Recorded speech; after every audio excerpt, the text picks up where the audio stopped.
টানা 50 ঘন্টা ধরে আমরণ অনশন কর্মসূচিতে বসেছে ইঞ্জিনিয়ারিং কলেজের শিক্ষার্থীরা। তাদের এই 50 ঘন্টার অনশন কর্মসূচিতে ইতিমধ্যেই অনেক শিক্ষার্থী অসুস্থ হয়ে পড়েছেন। তারা হাসপাতাল থেকে প্রাথমিক চিকিৎসা নিয়ে আবারও এই অনশন স্থলে এসে যোগ দিয়েছেন এবং এখানে তারা মূলত অনেককে স্যালাইন দিয়ে রাখা হয়েছে, অনেককে অসুস্থ অবস্থায় এখানে শুয়ে রয়েছেন এবং এই অসুস্থ অবস্থায় এই শিক্ষার্থীদেরকে দেখে মানবিক কারণে ছুটে এলেন এক বৃদ্ধা। তিনি এখানে এসে তাদের শিক্ষার্থীদের হাত পা মুছিয়ে দিচ্ছেন। তিনি গামছা দিয়ে মূলত তাদের যাতে একটু ভালো লাগে সেই কাজটি তিনি করছেন।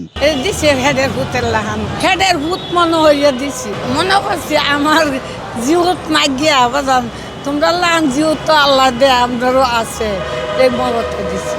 এই নে আইসলাম, দেখলেন কোত্থেকে? হ্যাঁ ওই এন থেকে দেখছি, দেখে এনে আইসি যাইয়া দিয়ে তারা হুতনো এই শরীরটা যে গামটা আছে একদম গুছাইছি। আমার বাড়ি মদনাবাদ থানা আর ওই বংশুন্ডা ইউনিয়ন নিশ্চিন্তপুর গ্রাম। এখানে আসছিলেন কাজে? এই নয় তো এই সমিতি কাজে আসছিলেন তখন এদেরকে দেখছেন? হ্যাঁ হ্যাঁ। এক্সট্রিম মশার কয়েল প্ল্যান্ট ফাইবার দিয়ে তৈরি, তাই সহজে ভাঙে না, সুগন্ধিযুক্ত ও নিরবিচ্ছিন্নভাবে জ্বলে। ডেঙ্গু, চিকুনগুনিয়া বাহি সহ যে কোনো মশার বিরুদ্ধে দেয় এক্সট্রিম সুরক্ষা।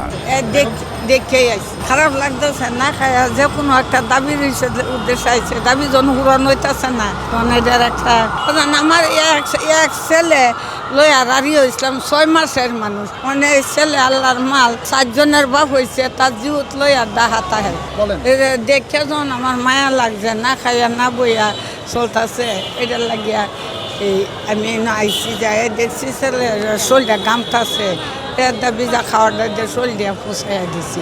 এটা এখন আমরা তো আমরণ অনুষ্ঠানে বসে গেছি, এখন এতটুকু মমত্ববোধ একজন রাস্তা দিয়ে হেঁটে যাওয়া পথচারী একজন মায়ের মনকে কাঁদিয়ে তুলতে পারে, কিন্তু আমাদের অন্ধ ইন্টারিম, অন্ধ কারিগরি শিক্ষা বোর্ড, অন্ধ আমলাতন্ত্র কোনোভাবে তাদের চোখে পড়তেছে না। আমাদের কষ্ট এটাই যে একজন মা যদি তার ছেলেকে এই কষ্টে দেখতে পারে, কিন্তু একটা আমাদের শিক্ষাগত যে যোগ্যতা ভাবে অভিভাবক, ওনারা কি এখনো অন্ধ?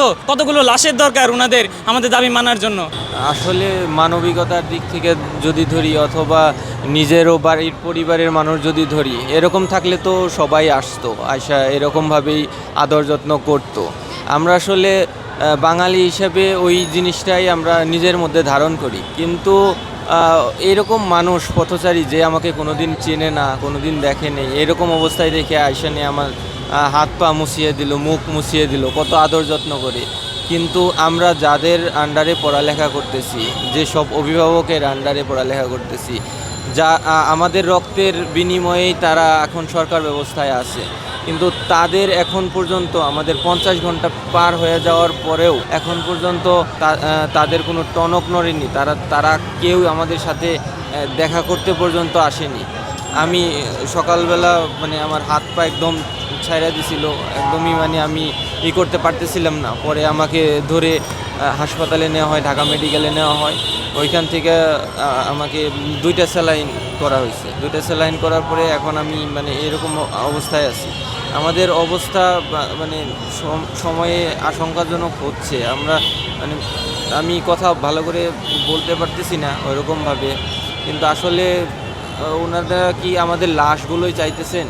এরকম কি মানে ইন্টারিম গভর্নমেন্ট কি এরকমই চাচ্ছে যে আমাদের লাশ হবে, এরপরে এর একটা সমাধান হবে?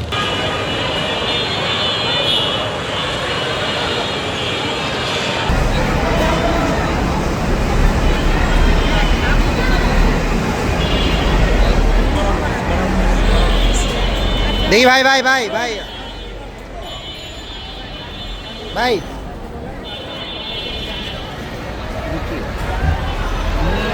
রাস্তা দিয়ে যাচ্ছিলেন পথচারী, দেখলেন যে নিজের ছেলের